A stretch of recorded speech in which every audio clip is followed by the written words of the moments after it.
Kamusta mga tropa? So ito meron na naman tayong na-score na budget friendly na microphone galing sa Lazada. Ito ay nabili ko sa halagang 60 pesos.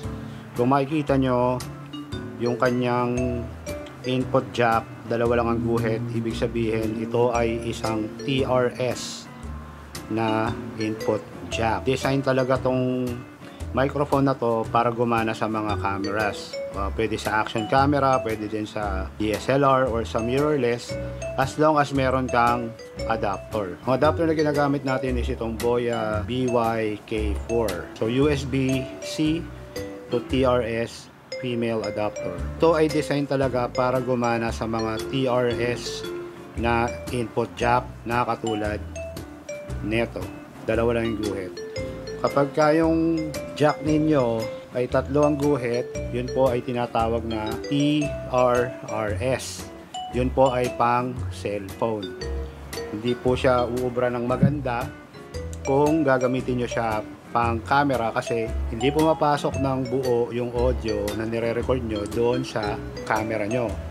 So bakit natin kailangan ng adapter? Kasi nga po, yung ating DJI Osmo Action 3, ang input niya po ay Type-C.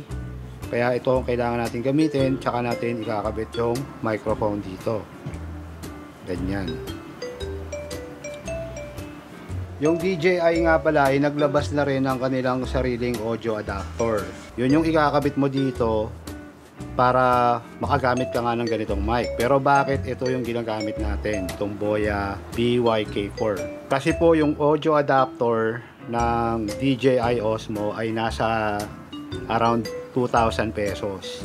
Samantalang ito, itong cable na to, nabili ko lang siya ng around 720 pesos sa Lazada. Nabawasan lang siya kasi meron akong mga voucher tsaka mga coins na nagamit. Pero regular price po nitong Boya BY-K4 is around 720 pesos.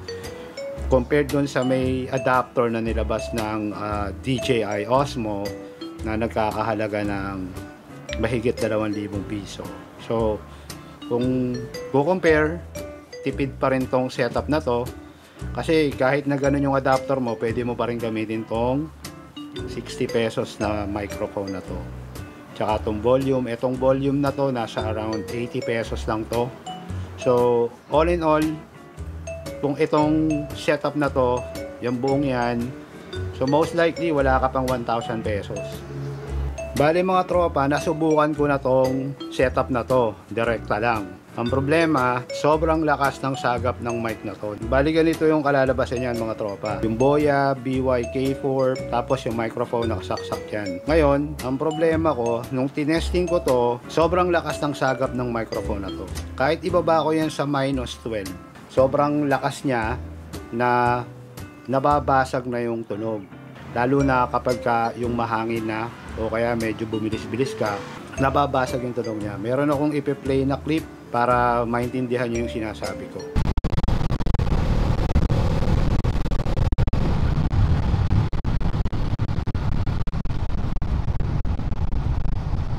At dahil nga sa insidente na yon, nanood-nood ako sa YouTube, meron ako napanood na isang YouTuber na gumamit din ng gantong klaseng setup. Meron siyang ginamit na isa pang cable wire. Ito yung cable wire na yon. So ito ay volume controller. So itong volume controller na to, isiko-control niya yung volume na papasok dito sa microphone. So ang mangyayari, magiging ganito na siya.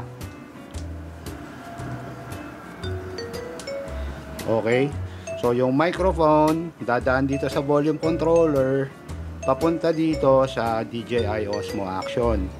So ang mangyayari ngayon yan, pwede mo na ngayong hinaan yung volume niya bago siya pumasok dito sa DJI Osmo Action 3. Ngayon, susubukan natin kung okay ba yung tunog niya. Tapos susubukan natin din kung effective tong volume na to, kasi nga pag wala tong volume nung tinatry ko siya before, kasi nauna ko tong binili, nung sinubukan ko tong mic na to, talaga naman basag na basag yung tunog and basura yung audio na lumalabas.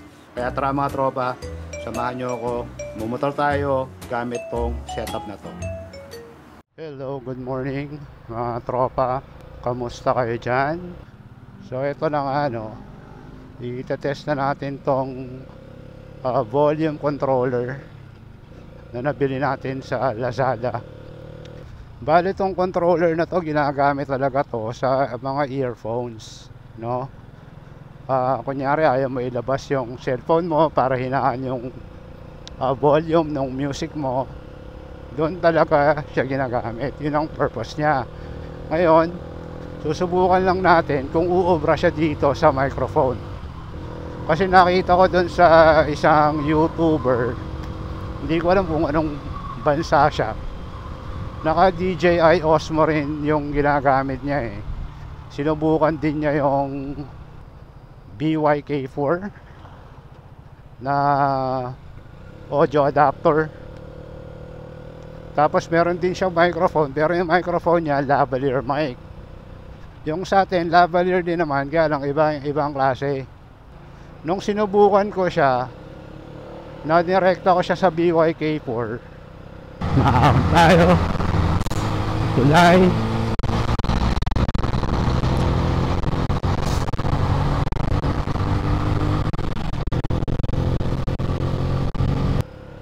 Narinig nyo naman sa video, di ba? Nagbabasag-basag siya. So dito titignan natin kung anong lagay. Kung maayos ba siya o basag ba. Testingin natin yan. Malaman natin, ano?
Ngayon, testingin naman natin tong microphone na ito na naka-close yung ating helmet.